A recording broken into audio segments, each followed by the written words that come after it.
레드라인을 넘었지만 그것은 러시아가 자랑하던 수많은 레드라인 중 하나가 아닙니다. 그 레드라인들은 모두 실제로는 일어나지 않은 긴장 구조로 이어질 것이라고 했었죠. 이번에는 러시아가 돌아올 수 없는 선을 넘었습니다. 러시아 미사일이 폴란드 영토 안으로 날아들었습니다. 푸틴이 전혀 예상하지 못했던 반응이 나왔습니다.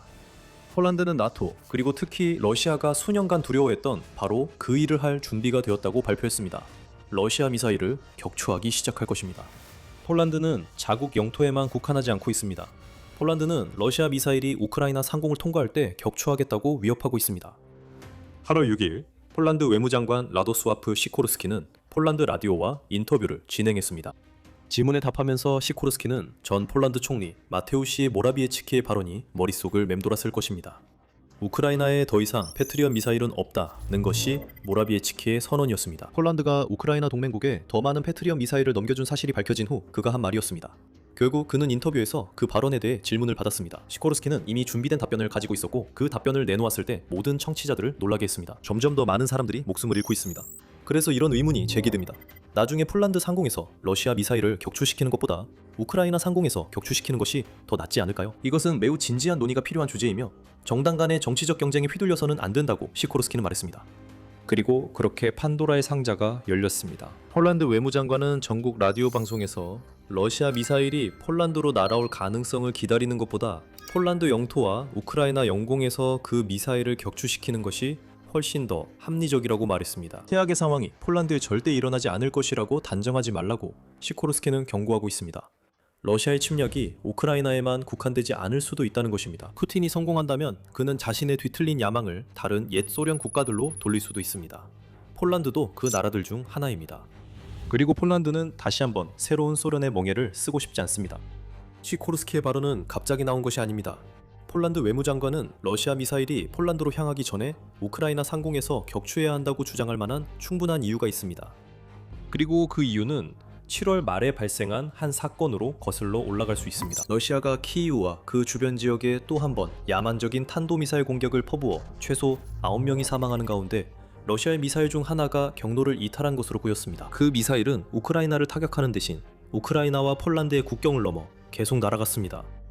나토와 폴란드 군용기 모두 긴급 출격하여 미사일이 인명의 위협이 될 만한 곳으로 향하지 않는지 관찰했습니다. 미사일은 계속 이동했습니다. 미사일이 떨어졌을 때는 이미 폴란드 영토 안쪽으로 약 90km나 들어와 있었습니다. 전투기들은 임무를 완수했습니다. 러시아의 미사일은 단순히 텅 빈 들판에서 폭발했고 거대한 분화구만 남겼습니다. 하지만 이 사건은 많은 의문을 불러일으켰습니다. 그중 가장 큰 의문은 러시아가 이것을 의도적으로 했느냐는 것입니다. 폴란드는 그 미사일이 폴란드 영토에서 미협이 될 경우 격추할 준비가 되어 있었습니다.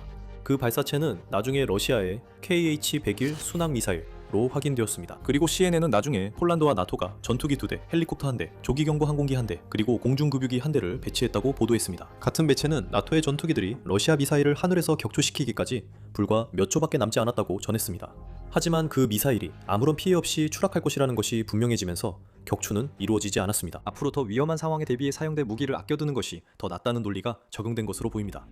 공격 이후 폴란드 국방부 차관 체자리 톰치크는 러시아의 폭격 동안 약 20여 발의 미사일이 폴란드 방향으로 향하는 것이 추적되었다고 밝혔습니다. 단 한 발을 제외하고 모두 결국 우크라이나에 떨어졌습니다. 그래도 그 숫자는 우려스럽습니다. 20발이 넘는 러시아 미사일, 이 폴란드 영공에 진입할 수도 있었습니다. 그러니까 시코르스키의 발언에 대한 맥락을 찾고 있다면 바로 그것입니다. 폴란드 외무장관이 괜히 자국이 우크라이나 상공에서 러시아 미사일을 격추해야 한다고 말하는 게 아닙니다. 그 미사일 중 하나가 방금 폴란드를 강타했습니다. 실수였든 아니든 그것은 폴란드를 향해 날아오는 모든 러시아 미사일이 위협이 된다는 뜻입니다. 시코르스키는 그 위협을 반드시 제거해야 한다고 말하고 있습니다. 그 위협이 아직 우크라이나 영공에 있더라도 말입니다. 시코르스키가 제안하는 것은 엄청난 확전입니다. 우리가 말하는 이 순간에도 크렘린에서 불만이 터져나오는 소리가 들릴 것 같습니다. 폴란드가 무슨 권리로 우크라이나 상공에서 러시아 미사일을 격추하느냐는 것이죠. 위협이 쏟아질 것이고 확전이라는 주장도 나올 것입니다. 방금 폴란드를 강타한 러시아 미사일은 무시되거나 기껏해야 사고였다고 주장할 것입니다. 러시아는 위협과 회유를 시도할 텐데 이는 모두 흔한 수법입니다. 하지만 폴란드에 관해서라면 푸틴은 시코르스키와 폴란드 정부가 자신들이 위협한 대로 실제로 행동에 옮길까봐 특히 걱정해야 할 것입니다. 왜냐하면 폴란드는 이전에도 이런 일을 고려한 적이 있기 때문입니다. 2024년 7월로 거슬러 올라가면 폴란드가 두 나라 간의 공동 방위 협정의 일환으로 우크라이나 상공에서 러시아 미사일을 격추하는 방안을 고려하고 있다는 소식이 전해졌습니다. 다시 한번 시코르스키가 이 제안의 중심에 있었는데 이는 러시아 미사일이 약 40초 동안 폴란드 영공에 진입했다가 다시 우크라이나 쪽으로 방향을 틀었던 사건 이후였습니다. 2024년의 논의에서는 아무런 성과도 없었습니다. 하지만 이제 시코르스키가 항상 두려워했던 유형의 사건이 실제로 발생했고 폴란드는 그 어느 때보다 러시아에게 똑같이 되갚아줄 준비가 되어 있습니다. 폴란드는 이미 자국 영토 상공에서 러시아 드론을 격추하기 시작했습니다. 2025년 9월 러시아가 하루 만에 19대의 드론을 폴란드로 보냈을 때도 그랬습니다. 7월 말 폴란드에 진입한 KH-101 미사일도 생명이나 주요 시설에 명백한 위협이 됐다면 격추됐을 것입니다. 폴란드가 격추 정책을 우크라이나까지 확대하는 것은 그리 큰 변화가 아닙니다. 적어도 폴란드 방어망이 커버해야 할 거리 측면에서는 그렇습니다. 하지만 한 가지 단순한 사실은 부정할 수 없습니다. 폴란드가 실제로 행동에 나선다면 이는 러시아가 전혀 예상하지 못했고 나토가 항상 두려워했던 종류의 긴장 고조가 될 것입니다. 많은 사람들이 이것이 정당하다고 말할 것입니다. 브뤼셀에 위치한 이스턴 플랭크 연구소의 소장인 피오트르 보이카는 LRT에 이렇게 말합니다. 정치적으로 볼 때 무력화가 올바른 해답이 될 것이며 러시아인들은 대립 상황에서 오직 힘만을 이해한다고 말합니다. 폴란드가 우크라이나 상공에서 러시아 미사일을 격추하기 시작한다면 위험한 선례를 남기게 되겠지만 크렘린은 폴란드가 진지하다는 메시지를 받게 될 것입니다. 그리고 러시아가 예전부터 폴란드와의 어떤 형태의 대립을 노리고 있다는 소문이 있었다는 점도 잊지 마세요. 7월 3일 텔레그래프는 미국이 러시아가 폴란드 영토에서 무장 도발을 계획하고 있다는 여러 차례의 경고를 폴란드에 전달했다고 보도했습니다. 이는 아마도 나토의 결의를 시험하기 위한 것으로 보입니다. 미사일이 폴란드 영토에 떨어지는 것은 도발이 이보다 더 무력적일 수는 없다고 할 수 있고 폴란드도 그 사실을 잘 알고 있습니다. 시코르스키의 말은 허언이 아닙니다. 폴란드는 우크라이나 전쟁이 임계점에 도달했다는 것을 알고 있으며 푸틴이 러시아가 우크라이나에서 얼마나 고전하고 있는지로부터 자국민의 시선을 돌리기 위해 나토 동맹국들에게 관심을 돌릴 수도 있다는 것을 알고 있습니다. 도발은 이미 일어났습니다. 폴란드 외무장관은 이제 폴란드가 러시아에게 본때를 보여줄 때라고 말하며 대응했습니다. 만약 이 논의가 이루어지고 폴란드가 러시아 미사일을 파괴하기 시작한다면 이것은 우크라이나에게 엄청난 일이 될 것입니다. 그 이유는 두 가지가 있으며 여러분이 지금 군사 프로그램을 시청하고 있다는 점을 상기시켜드린 후에 두 가지 모두를 살펴보겠습니다. 우리는 우크라이나와 그 외 지역에서 판도를 바꿀 수 있는 사건들을 매일 다루고 있습니다. 그러니 구독과 알림 설정을 꼭 해두셔서 단 한 가지도 놓치지 마세요. 이것이 우크라이나에게 엄청난 의미가 있는 첫 번째 이유는 지금 매우 분명합니다. 우크라이나는 러시아의 미사일 공격에 대처하는데 심각한 문제를 겪고 있습니다. 앞서 언급했듯이 러시아 미사일이 폴란드에 진입했던 그 공격으로 우크라이나에서도 최소 9명이 사망했습니다. 안타깝게도 이런 통계는 이제 너무 흔해지고 있습니다. 그 이유는 우크라이나가 러시아의 탄도미사일에 맞서 자신을 방어하는 데 필요한 패트리엇 미사일이 사실상 바닥났기 때문입니다. 8월 초에 있었던 이후 공격에서 우크라이나의 대통령 볼로디미르 젤렌스키는 러시아가 우크라이나 영토로 발사한 24발의 탄도미사일을 하나도 막지 못해 21명이 사망했다고 보고했습니다. 젤렌스키 대통령은 오늘 그 사람들의 생명을 구할 수 있었던 것은 바로 탄도미사일, 요격 미사일이었다고 말했습니다. 불행하게도 우크라이나는 필요한 요격 미사일을 가지고 있지 않습니다. 러시아의 우크라이나 민간인에 대한 공격이 점점 더 심해지고 있는 것은 크렘린이 우크라이나가 러시아 미사일을 막을 수 있는 수단이 없다는 것을 알고 있기 때문입니다. 패트리엇 요격 미사일은 사실상 모두 소진되었고 대체할 수 없을 수도 있습니다. 패트리엇 요격 미사일을 생산하는 미국은 이란과의 전쟁으로 인해 기존 2,300기 중 약 800기만 남아있는 것으로 알려졌으며 이 요격 미사일들이 우크라이나에 판매될 가능성은 낮습니다. 그동안 민간인들은 계속해서 목숨을 잃고 있습니다. 7월 한 달에만 약 400명이 사망했고 2026년 첫 6개월 동안 총 1,400명에 가까운 민간인이 목숨을 잃었습니다. 이는 2025년 같은 기간보다 37% 증가한 수치입니다. 폴란드는 가능한 선에서 도움을 주고 있습니다. 우리는 모라비에츠키와 폴란드가 우크라이나에 패트리엇 미사일을 제공해서는 안 된다는 그의 주장을 언급했습니다. 그 주장은 폴란드가 자국의 패트리엇 미사일 비축분 일부를 희생해서 지원해왔기 때문에 나온 것입니다. 폴란드는 지난 3월 독일과 유럽 동맹국들이 우크라이나에 제공한 35발의 패트리엇 미사일 중 5발을 공급했습니다. 모라비에츠크는 이 결정을 문제 삼았습니다. 왜냐하면 폴란드 지도자들이 미사일 이전 당시 구체적인 숫자를 명확히 밝히지 않는 현명하지 못한 결정을 내렸기 때문입니다. 이제 우리는 그 숫자가 5발이라는 것을 알게 되었습니다. 그리고 그 숫자가 많아 보이지 않을 수 있지만 이는 목표를 찾지 못한 러시아 탄도미사일 5발에 해당합니다. 폴란드는 이제 훨씬 더 많은 일을 하기를 바라고 있습니다. 그리고 이것은 시코르스키가 폴란드가 우크라이나 상공에서 러시아 미사일을 격추해야 한다고 요구하는 것에만 그치지 않습니다. 로이터 통신에 따르면 폴란드는 우크라이나와 미국과 함께 패트리엇 요격 미사일을 공동으로 생산하자고 제안했습니다. 이는 지난 7월 앙카라에서 열린 나토 정상회의에서 도널드 트럼프 미국 대통령이 미국이 패트리엇 기술을 우크라이나에 라이선스하겠다고 밝힌 주장에 따른 것입니다. 하지만 현재 그 라이선스 제공은 불확실해 보입니다. 트럼프 대통령은 7월 말에 자신의 승인을 철회하며 우크라이나가 라이선스를 받기 전에 더 많은 논의가 필요하다고 주장했습니다. 그럼에도 불구하고 폴란드의 제안은 우크라이나의 방공 분야를 지원하기 위해 무엇이든 할 의지가 있음을 보여줍니다. 심지어 패트리어트 요격 미사일을 더 빠르게 우크라이나에 공급하기 위해 공동 생산 시설을 설립하는 것까지도 마다하지 않겠다는 뜻입니다. 현재 패트리어트 미사일 관련 상황은 아직 불확실합니다. 하지만 이런 요격 미사일이 없어도 폴란드는 푸틴에게 우크라이나든 폴란드 영토든 러시아가 하고 싶은 대로 내버려두지 않겠다는 메시지를 전달했습니다. 시코르스키의 뜻대로라면 공격에는 공격으로 맞설 것이고, 시코르스키의 발언이 우크라이나에 큰 힘이 되는 두 번째 이유가 있습니다. 폴란드와 우크라이나의 관계는 한동안 긴장 상태였습니다. 두 나라는 푸틴이 러시아를 확장하고 새로운 소련을 만드는 것을 막겠다는 목표로 단결했지만 폴란드와 우크라이나 사이에는 한동안 마찰이 있었습니다. 2023년과 2024년의 그 마찰은 농업 무역을 중심으로 일어났으며 폴란드 지도부 일부에서는 장기적인 지원 비용에 대한 피로감도 작용했습니다. 하지만 진정한 정치적 폭풍은 6월에 일어났습니다. 젤렌스키가 우크라이나 봉기군, 즉 UPA를 따서 새 군부대 이름을 짓기로 결정했기 때문입니다. 폴란드는 이 결정에 격분했습니다. 우크라이나에서는 반소련 저항 전통의 일부로 높이 평가받고 있지만 원래의 UPA는 제2차 세계대전 중에 결성된 민족주의 부대로 다른 지역에서는 큰 혼란을 일으켰습니다. 폴란드에서 UPA는 반소련 단체가 아니었습니다. 원래의 부대는 1943년부터 1945년까지 보리니아 비극을 일으켰으며 이로 인해 수만 명의 폴란드인이 UPA 민족주의자들에게 살해당했습니다. 역사적 상처는 깊게 남아있으며 젤렌스키의 결정에 대해 폴란드 대통령 카롤 나브로츠키는 우크라이나 대통령에게 수여된 폴란드 최고 국가 훈장인 백독수리 훈장을 박탈했습니다. 이런 종류의 긴장은 푸틴이 기뻐하며 손을 비비게 만들었을 것입니다. 이것이 바로 푸틴이 보고 싶어하는 모습입니다. 분열이 많을수록 그에게는 더 좋은 일입니다. 그 분열이 이름을 둘러싼 긴장 때문에 일어난다면 푸틴에게는 더욱 좋은 일입니다. 러시아는 그런 상황을 선전과 허위 정보로 폴란드 사람들을 겨냥해 더욱 부추길 수 있습니다. 실제로 러시아는 그 문제를 즉시 악용하려 했고, 이에 따라 폴란드 회복력위원회는 폴란드 정보 공간에 나타나기 시작한 허위 정보와 조작적인 게시물의 증가와 관련된 성명을 발표했습니다.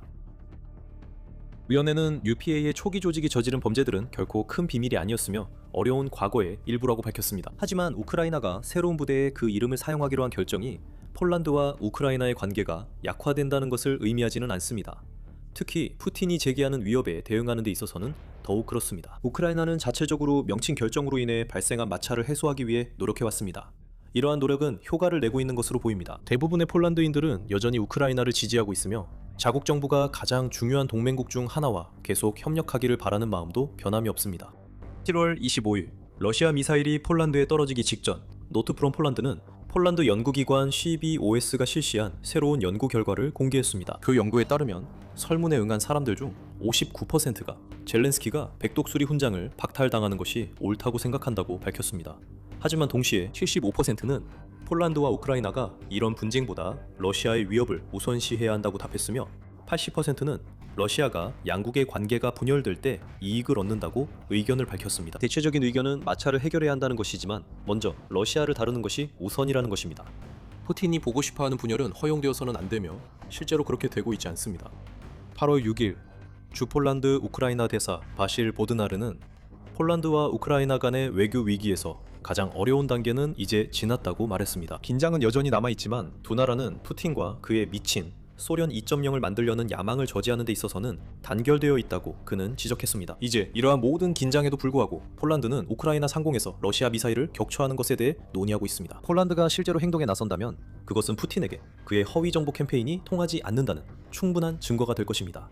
특히 러시아가 미사일로 폴란드를 공격할 만큼 어리석은 행동을 한다면 더욱 그렇습니다. 이제 폴란드가 시코르스키가 해야 한다고 말한 일을 한다면 우크라이나가 얼마나 큰 이익을 얻는지 분명해졌습니다. 하지만 이제 좀 더 넓은 시각으로 살펴봅시다. 결국 이 결정에 영향을 받는 것은 폴란드와 우크라이나만이 아닙니다. 폴란드는 나토 회원국입니다.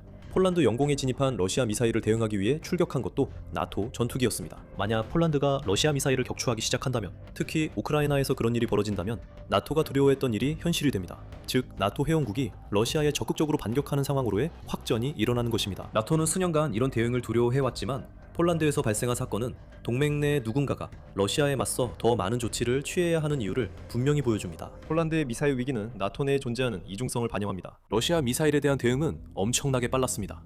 러시아 미사일은 폴란드 영공에 단 6분 동안만 있었지만 그 시간만으로도 나토와 폴란드는 헬리콥터와 항공기를 긴급 출격시켜 대응할 수 있었습니다. 위협 감지와 대응 속도는 문제가 아닙니다. 문제는 위협에 직면한 이후에 아무 일도 일어나지 않는다는 점입니다. 우리는 7월 말에 그것을 목격했습니다. 러시아 미사일은 격추되기까지 몇 초밖에 남지 않았지만 결국 격추되지 않았습니다. 먼저 논의가 이루어져야 했습니다. 왜냐하면 나토가 자국 영공에 진입하는 러시아 측 어떤 물체든 파괴한다는 확고한 정책이 없기 때문입니다. 폴란드는 결국 미사일을 추적하며 마지막 순간까지 그것이 안전하게 추락할지 여부를 지켜봤습니다. 미사일이 결국 피해를 일으킬 수 없는 폴란드 내 지역에 떨어졌다는 사실은 중요한 게 아닙니다. 네이토가 대응을 주저했다는 점이 중요한 것입니다. 네토는 이번 사건을 이용해서 푸틴에게 러시아가 폴란드에서 저지른 행동을 용납하지 않겠다는 집단적인 메시지를 보낼 수 있었습니다. 대신 러시아는 나토 회원국의 영공을 90bkm나 침범한 미사일도 나토가 절대적으로 필요하다고 판단하지 않는 한 격추되지 않는다는 것을 알게 되었습니다. 그것은 나토가 푸틴에게 절대로 가르치고 싶지 않은 교훈입니다. 러시아 지도자는 계속 떠보고 압박할 것입니다.